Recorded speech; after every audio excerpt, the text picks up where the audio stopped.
जय हिंद दोस्तों, welcome to my YouTube channel. दोस्तों, अभी तक हम लोग दृष्टि पब्लिकेशन के साइंस बुक के चैप्टर नंबर 1 तथा चैप्टर नंबर 2 के सभी ऑब्जेक्टिव को काफ़ी अच्छे तरीक़ा से कंप्लीट कर चुके हैं। आज के वीडियो में हम लोग चैप्टर नंबर 3 जिसका नाम है ऊष्मा एवं ऊष्मागतिकी, इसके सभी ऑब्जेक्टिव को काफ़ी अच्छे तरीक़ा से कंप्लीट करने वाले हैं। तो चलिए क्वेश्चन नंबर 1 को देखते हैं कि क्वेश्चन नंबर 1 क्या है। तो दोस्तों क्वेश्चन नंबर 1 है दोस्तों, निम्नलिखित में से किससे आग को सबसे जल्दी बुझाया जा सकता है। निम्नलिखित में से किससे आग को सबसे जल्दी बुझाया जा सकता है। ऑप्शन नंबर ए है शीतल जल से, ऑप्शन नंबर बी है उबलता जल से, ऑप्शन नंबर सी है गर्म जल से तथा ऑप्शन नंबर डी है बर्फ़ से। तो दोस्तों इसका राइट आंसर हो जाएगा ऑप्शन नंबर बी, उबलता जल से। ऑप्शन नंबर बी उबलता जल से राइट आंसर हो जाएगा। ऑप्शन नंबर बी सही हो जाएगा। चलिए क्वेश्चन नंबर 2 को देखते हैं। तो क्वेश्चन नंबर 2 है दोस्तों, निम्नलिखित में से किसमें ऊष्मा की हानि मुख्य रूप से संवहन के कारण नहीं होती है। ऑप्शन नंबर ए है उबलता जल, ऑप्शन नंबर बी है भूमि और समुद्री मंद पवन, ऑप्शन नंबर सी है वात्या भट्टी के चारों ओर वायु का परिसंचरण तथा ऑप्शन नंबर डी है बल्ब के तंतु में धारा प्रवाह होने के कारण बल्ब के कांच की सतह का गर्म होना। तो दोस्तों इसका राइट आंसर हो जाएगा ऑप्शन नंबर डी सही हो जाएगा। बल्ब के तंतु में धारा प्रवाह होने के कारण बल्ब के कांच की सतह का गर्म होना। ऑप्शन नंबर डी सही हो जाएगा। चलिए क्वेश्चन नंबर 3 को देखते हैं। तो क्वेश्चन नंबर 3 है दोस्तों, ऊष्मा की हानि ऊष्मा वृद्धि यानी ऊष्मा हानि इज इक्वल टू ऊष्मा वृद्धि का संबंध निम्नलिखित में से किससे निरूपित होता है। ऑप्शन नंबर ए है तापीय संतुलन का सिद्धांत, ऑप्शन नंबर बी है रंगों का सिद्धांत, ऑप्शन नंबर सी है कैलोरीमित का सिद्धांत तथा ऑप्शन नंबर डी है वाष्पन का सिद्धांत। तो राइट आंसर हो जाएगा ऑप्शन नंबर सी, कैलोरीमित का सिद्धांत। कैलोरीमित का सिद्धांत इसका राइट आंसर हो जाएगा। इन्होंने दिया था कि ऊष्मा की हानि बराबर इज इक्वल टू ऊष्मा की वृद्धि। तो right answer option number C सही हो जाएगा। चलिए क्वेश्चन नंबर 4 को देखते हैं। क्वेश्चन नंबर 4 है दोस्तों, केल्विन तापमान जिसे कैपिटल टी से डिनोट किया गया है और सेल्सियस तापमान जिसे स्मॉल टी और स्मॉल सी से डिनोट किया गया है। तो कह रहे हैं कि केल्विन तापमान और सेल्सियस तापमान के बीच सही संबंध निम्नलिखित में से कौन सा है। तो इसका राइट आंसर हो जाएगा option number D. Option number D सही हो जाएगा। केल्विन तापमान और सेल्सियस तापमान प्लस 273.15 के बराबर होता है। तो राइट आंसर क्या हो जाएगा ऑप्शन नंबर डी सही हो जाएगा। यहाँ पर capital T is equal to small T और स्मॉल सेल्सियस यानी कि सेल्सियस तापमान प्लस 273.15 के बराबर होता है केल्विन तापमान। तो right answer option number D सही हो जाएगा। चलिए क्वेश्चन नंबर 5 को देखते हैं। क्वेश्चन नंबर 5 है दोस्तों, 40 डिग्री सेल्सियस का मान फ़ारेनहाइट स्केल में है, यानी कि 40 डिग्री सेल्सियस का मान फ़ारेनहाइट में होता है। तो राइट आंसर हो जाएगा option number A, 104 degree Fahrenheit. 104 degree Fahrenheit right answer इसका हो जाएगा ऑप्शन नंबर ए। और दोस्तों आप लोगों को बता दें कि 0 डिग्री सेल्सियस होता है ना, 0 डिग्री सेल्सियस ये होता है 32 डिग्री फ़ारेनहाइट के बराबर होता है।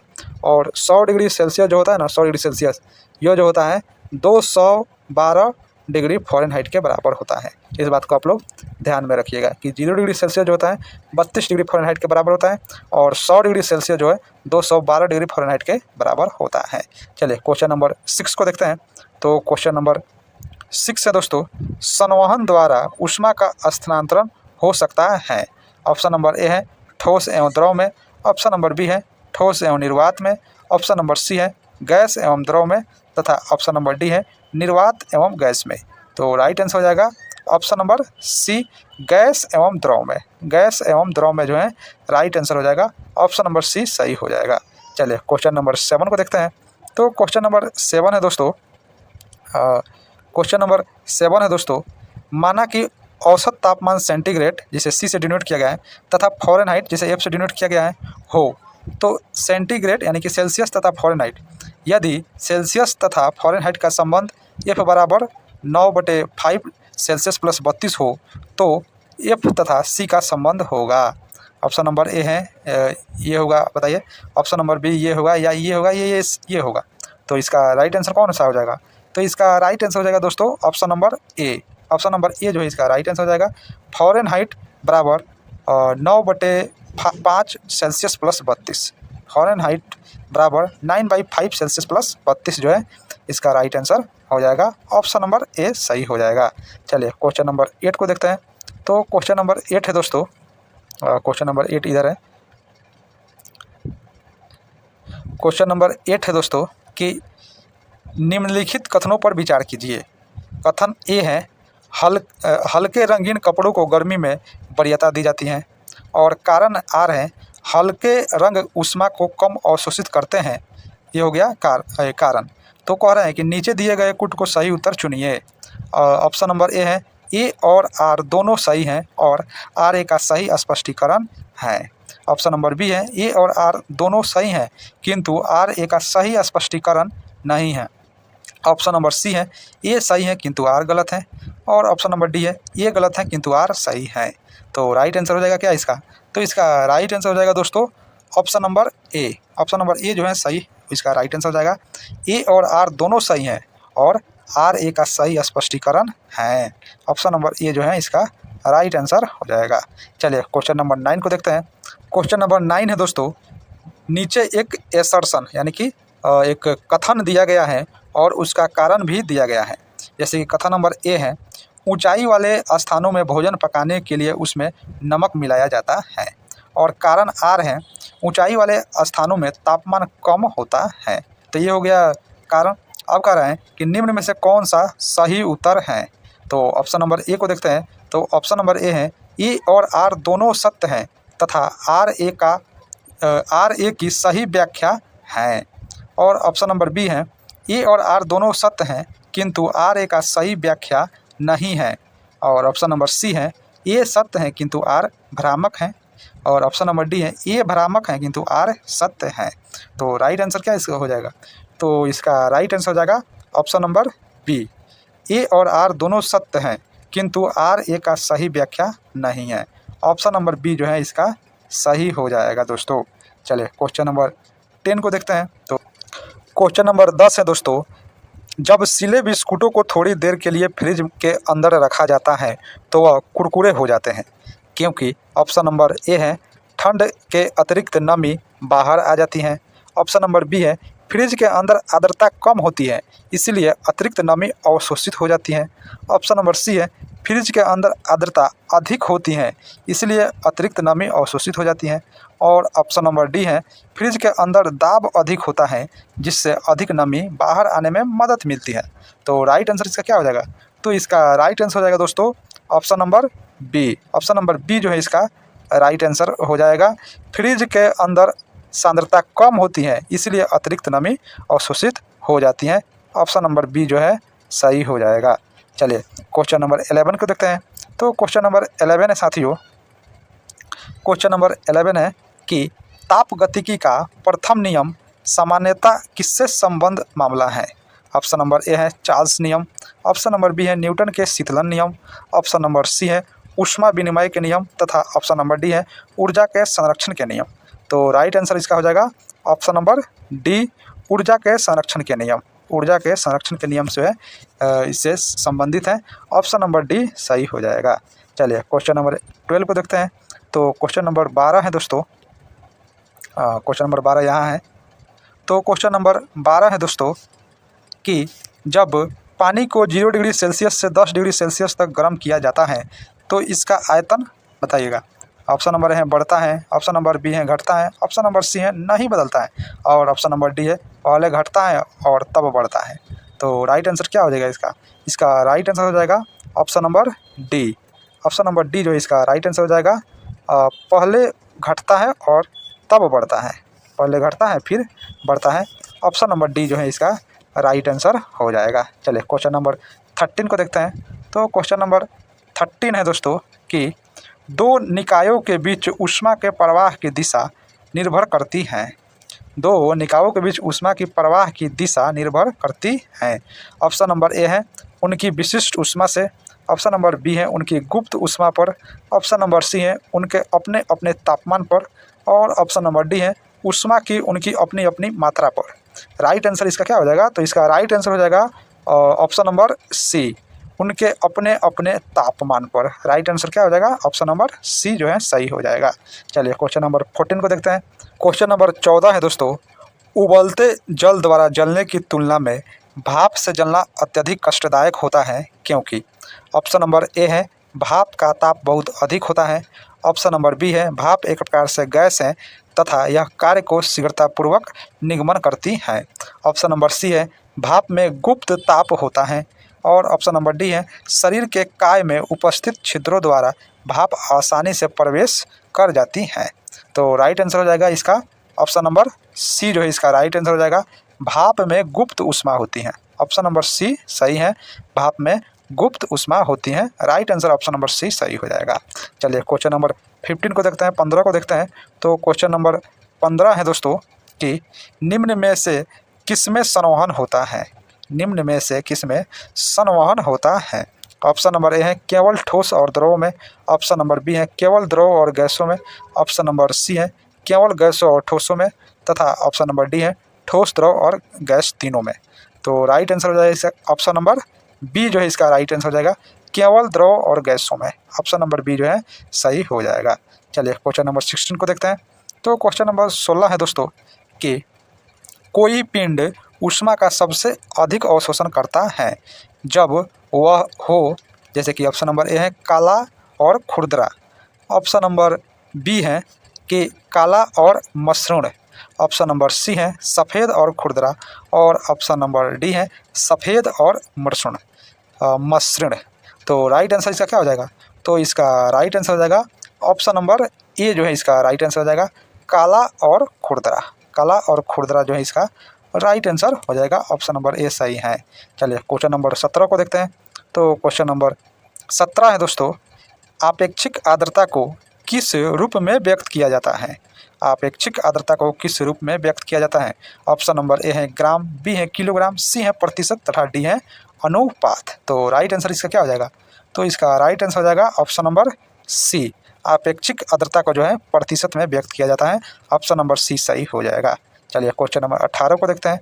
तो क्वेश्चन नंबर 18 है दोस्तों कि भीषण सर्दी में ठंडे देशों में पानी की पाइपें फट जाती हैं, इसका कारण क्या है? जैसे कि ऑप्शन नंबर ए है क्योंकि जमने पर पानी फैलता है।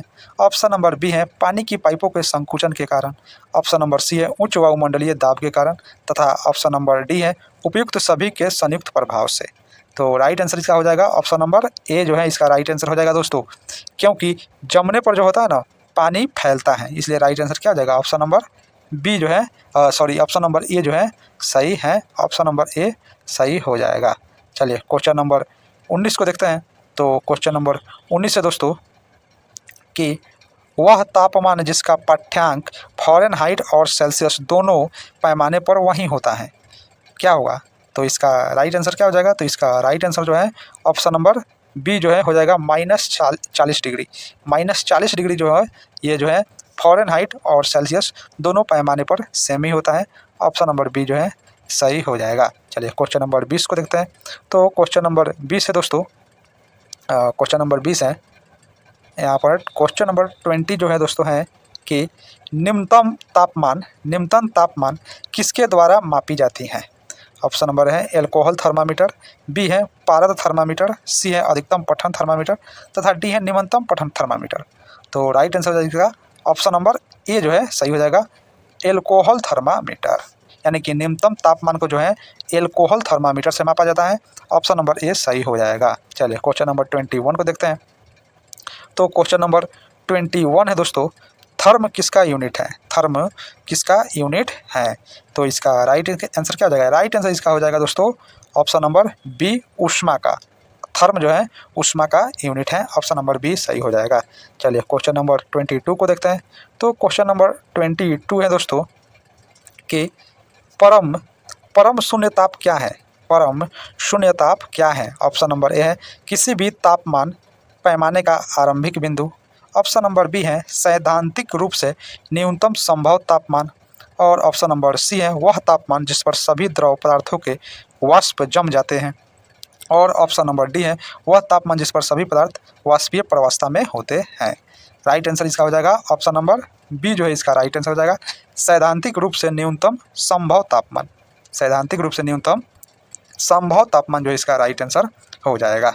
चलिए क्वेश्चन नंबर 23 को देखते हैं। तो क्वेश्चन नंबर 23 है दोस्तों कि थर्मोस्टेट वह यंत्र है, ऑप्शन नंबर ए है जो ऊष्मा मापता हो, ऑप्शन नंबर बी है तापक्रम मापता हो, ऑप्शन नंबर सी है किसी निकाय का तापक्रम स्वनियंत्रित करता हो, और ऑप्शन नंबर डी है किसी निकाय का दाब स्वनियंत्रित करता है। तो क्या हो जाएगा, तो इसका राइट आंसर हो जाएगा ऑप्शन नंबर सी, किसी निकाय का तापक्रम स्वनियंत्रित करता है। ऑप्शन नंबर सी जो है इसका राइट आंसर हो जाएगा। यह जो होता है ना, किसी भी चीज़ों का ताप को जो है स्वनियंत्रित करता है थर्मोस्टेट। चलिए क्वेश्चन नंबर 24 को देखते हैं। तो क्वेश्चन नंबर 24 जो है दोस्तों कथन और कारण से रिलेटेड है। तो क्या है, तो इसका 24 नंबर क्वेश्चन है, जैसे कि कथन ए है तांबे के एक टुकड़े को तथा कांच के एक टुकड़े को एक ही तापमान पर गर्म किया गया, उसके बाद स्पर्श करने पर तांबे का टुकड़ा कांच के टुकड़े की अपेक्षा अधिक गर्म लगता है। और कारण आर क्या है कि तांबे का घनत्व कांच के घनत्व से अधिक होता है, ये कारण हो गया। तो ऑप्शन देखा जाए तो ऑप्शन ए है, ए और आर दोनों सही है, आ और आर ए का सही स्पष्टीकरण है। ऑप्शन नंबर बी है, ए और आर दोनों सही हैं परंतु आर ए का सही स्पष्टीकरण नहीं है। और ऑप्शन नंबर सी है, ए सही है परंतु आर गलत है, और डी है ए गलत है परंतु आर सही है। तो राइट आंसर इसका हो जाएगा इसका राइट आंसर हो जाएगा ऑप्शन नंबर बी जो है इसका राइट आंसर हो जाएगा दोस्तों। ए और आर दोनों सही हैं परंतु आर ए का सही स्पष्टीकरण नहीं है। ऑप्शन नंबर बी जो है सही हो जाएगा। चलिए क्वेश्चन नंबर 25 को देखते हैं। तो क्वेश्चन नंबर 25 है दोस्तों, डेजर्ट कूलर द्वारा शीतलन किस पर आधारित है। ऑप्शन नंबर है ऊष्मा एवं वायु प्रतिस्थापन, ऑप्शन नंबर बी है वायु निर्जलीकरण, ऑप्शन नंबर सी है वाष्प शीतलन, तथा ऑप्शन नंबर डी है वायु पुनः निर्जलीकरण। तो राइट आंसर इसका हो जाएगा ऑप्शन नंबर सी जो है इसका राइट आंसर हो जाएगा वाष्पन शीतलन। वाष्पन शीतलन जो है राइट आंसर हो जाएगा। डेजर्ट कूलर जो होता है ना, यह जो है इस पर इसका जो शीतलन प्रभाव है यह वाष्पन शीतलन पर आधारित है। ऑप्शन नंबर सी सही हो जाएगा। चलिए क्वेश्चन नंबर 26 को देखते हैं। तो क्वेश्चन नंबर 26 है दोस्तों, गर्म मौसम में पंखा चलने से आराम महसूस होता है क्योंकि। ऑप्शन नंबर ए है पंखा ठंडी हवा देता है, ऑप्शन नंबर बी है हमारा पसीना तेज़ी से वाष्पीकृत होता है, और ऑप्शन नंबर सी है हमारे शरीर में अधिक ऊष्मा विकृत होता है, और ऑप्शन नंबर डी है वो हवा की संवाहकता बढ़ जाती है। राइट आंसर हो जाएगा इसका ऑप्शन नंबर बी जो है इसका राइट आंसर हो जाएगा हमारा पसीना तेज़ी से वाष्पीकृत होता है। Right answer option number B सही हो जाएगा। चलिए क्वेश्चन नंबर 27 को देखते हैं। तो क्वेश्चन नंबर 27 है दोस्तों यहाँ पर कि वायुमंडल हमारे ऊपर बहुत अधिक दबाव डालता है परंतु हम इसका अनुभव नहीं करते हैं क्योंकि।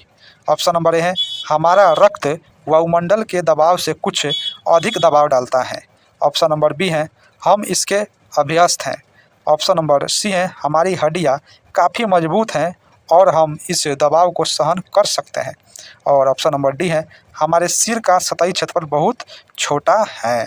तो इसका राइट आंसर क्या हो जाएगा, तो इसका राइट आंसर हो जाएगा ऑप्शन नंबर ए जो है इसका राइट आंसर हो जाएगा हमारा रक्त वायुमंडल के दबाव से कुछ अधिक दबाव डालता है। राइट आंसर क्या हो जाएगा ऑप्शन नंबर ए सही हो जाएगा। रक्त जो होता है ना हमारे शरीर में यह वायुमंडल के दबाव से कुछ अधिक दबाव जो है डालता है, इसीलिए हमें यह अनुभव नहीं होता है। चलिए क्वेश्चन नंबर 28 यानी कि 28 नंबर देखते हैं। तो क्वेश्चन नंबर 28 है दोस्तों, यहाँ है क्वेश्चन नंबर 28 दोस्तों हैं कि बादल आच्छादित रातें स्वच्छ आकाश वाली रातों से अधिक गर्म होती हैं क्योंकि। जब आकाश में जो है बादल ज़्यादा जो है रहता है ना तो उस रात जो है ज़्यादा गर्मी पड़ता है, ऐसा क्यों। तो ऑप्शन नंबर ए है बादल पृथ्वी तथा हवा में ऊष्मा का विकिरण रोकते हैं, ऑप्शन नंबर बी है बादल दिन में सूर्य की रोशनी को ग्रहण करते हैं और रात को गर्मी का विकिरण करते हैं, और ऑप्शन नंबर सी है बादल वातावरण को आर्द्र बनाते हैं तथा ऊष्मा का उत्पन्न करता है, और ऑप्शन नंबर डी है बादल हवा की गति को अवरुद्ध करके ऊष्मा को उत्पन्न करता है। तो इसका राइट आंसर क्या हो जाएगा, इसका राइट आंसर हो जाएगा ऑप्शन नंबर ए जो है इसका राइट आंसर हो जाएगा बादल पृथ्वी तथा हवा में ऊष्मा का विकिरण रोकते हैं। राइट आंसर हो जाएगा। ऑप्शन नंबर ए जो है राइट आंसर हो जाएगा कि बादलों के द्वारा पृथ्वी तथा हवा में ऊष्मा का विकिरण को रोक देते हैं। ऑप्शन नंबर ए सही हो जाएगा। चलिए क्वेश्चन नंबर 29 यानी 29 नंबर को देखते हैं। तो क्वेश्चन नंबर 29 है दोस्तों कि कमरे को ठंडा किया जा सकता है, किसी कमरे को ठंडा किया जा सकता है। ऑप्शन नंबर ए है पानी के बहने से, ऑप्शन नंबर बी है सन पीड़ित गैस को छोड़ने से, ऑप्शन नंबर सी है रसोई गैस से और ऑप्शन नंबर डी है ठोस को पिघलाने से। तो इसका राइट आंसर हो जाएगा ऑप्शन नंबर बी जो इसका राइट आंसर हो जाएगा संपीड़ित गैस को छोड़ने से, राइट आंसर हो जाएगा। इसीलिए तो दोस्तों जो एसी होता है ना उससे एक प्रकार का गैस ही छूटता है जिससे कि कमरे का तापमान जो है काफ़ी ठंडा हो जाता है। तो right answer option number B सही है। चलिए क्वेश्चन नंबर 30 को देखते हैं। तो क्वेश्चन नंबर 30 है दोस्तों कि निम्न में से कौन सा कथन सही नहीं है। कथन नंबर ए है कि एयर कंडीशनर और एयर कूलर दोनों तापक्रम नियंत्रित करते हैं। ऑप्शन नंबर बी है एयर कंडीशनर और एयर कूलर दोनों आर्द्रता नियंत्रित करती हैं और ऑप्शन नंबर सी है एयर कंडीशनर आर्द्रता को नियंत्रित करता है परंतु एयर कूलर आर्द्रता को नियंत्रित नहीं करता है और ऑप्शन नंबर डी है दोनों वायु की गति नियंत्रित करते हैं। राइट आंसर इसका हो जाएगा दोस्तों ऑप्शन नंबर बी इसका राइट आंसर हो जाएगा। एयर कंडीशनर और एयर कूलर दोनों आर्द्रता को नियंत्रित करते हैं। ऑप्शन नंबर बी जो है इसका राइट आंसर हो जाएगा। चलिए क्वेश्चन नंबर 31 को देखते हैं। तो क्वेश्चन नंबर 31 है साथियों कि जल जो है क्वेश्चन नंबर 31 है कि जल युक्त गिलास में तैरता हुआ बर्फ़ का टुकड़ा जब पिघलता है तो पानी का स्तर, ऑप्शन नंबर ए है नीचे गिरेगा, बी ऊपर रहेगा, सी वहीं रहेगा, डी नीचे गिरना या ऊपर उठना पानी के तापक्रम पर निर्भर करेगा। राइट आंसर इसका क्या हो जाएगा। तो इसका राइट आंसर हो जाएगा ऑप्शन नंबर सी जो इसका राइट आंसर हो जाएगा वहीं रहेगा। ऑप्शन नंबर सी जो है सही हो जाएगा। चलिए क्वेश्चन नंबर 32 को देखते हैं। तो क्वेश्चन नंबर 32 है इधर है क्वेश्चन नंबर 32 है दोस्तों कि शीतकोष्ठ में भंडारित फल अधिक समय तक चलते हैं क्योंकि, ऑप्शन नंबर ए है सूर्य की रोशनी नहीं पड़ने दी जाती है, ऑप्शन नंबर बी है पर्यावरण में कार्बन डाइऑक्साइड की सांद्रता बढ़ा दी जाती है और ऑप्शन नंबर सी है शोषण की दर घटा दी जाती है तथा ऑप्शन नंबर डी है आर्द्रता बढ़ जाती है। राइट आंसर इसका क्या हो जाएगा। तो इसका राइट आंसर हो जाएगा ऑप्शन नंबर सी जो इसका राइट आंसर हो जाएगा शोषण की दर घटा दी जाती है। राइट आंसर हो जाएगा ऑप्शन नंबर सी सही हो जाएगा। चलिए क्वेश्चन नंबर 33 को देखते हैं।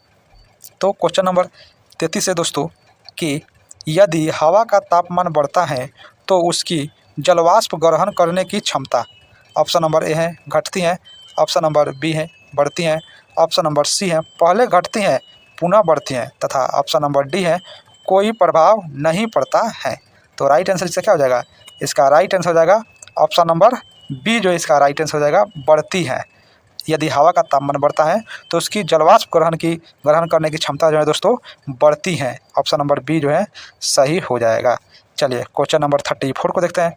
तो क्वेश्चन नंबर 34 है दोस्तों कि निम्न में से कौन सा एक कथन सही नहीं है। निम्न में से कौन सा एक कथन सही नहीं है। ऑप्शन नंबर ए है तापमान के बढ़ने पर वायु में ध्वनि का वेग बढ़ता है, ऑप्शन नंबर बी है वायु में ध्वनि वेग दाब पर निर्भर नहीं करता है, ऑप्शन नंबर सी है आर्द्रता के बढ़ने पर वायु में ध्वनि वेग कम हो जाता है और ऑप्शन नंबर डी है आयाम तथा आवृत्ति के परिवर्तन में वायु में ध्वनि वेग प्रभावित नहीं होता है।